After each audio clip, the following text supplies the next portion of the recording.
Are you looking to figure out how to be a good leader? Well, this is video one of a two-part series to answer that question. How can you be a good leader? Well, Ian Cron, the author of the Enneagram book that is very popular, many business owners out there are using this to help figure out more about their employees and how to manage them better. He says this: every business leader and employee wants to be on a team of people who fight for each other and die for their customers. Doesn't that sound like something you want to be a part of?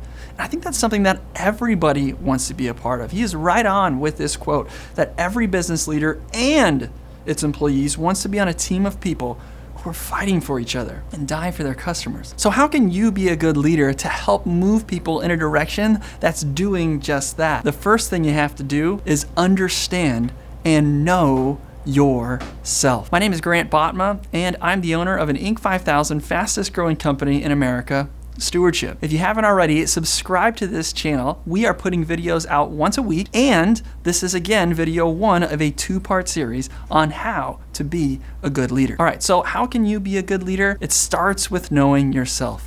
One of the biggest mistakes that leaders can make is assuming that their team, that their employees, they see the world the same way that the leader does, that you do.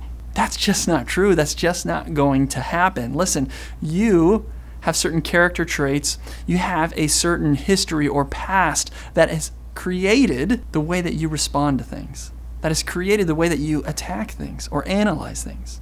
And your employees, they're not like you. Some of them might have characteristic traits that are similar to you, but they don't see the world the same way you do. So it's important to know yourself, to understand yourself as a leader, and recognize that not everybody looks at things that way. And that's your call to action this week, is understanding yourself. It starts by writing down your name, then writing down the name of all of the people on your team that directly report to you, and try and write how they typically respond to things. Do they analyze things? Do they go and attack things? Are they going to be soft-spoken about it?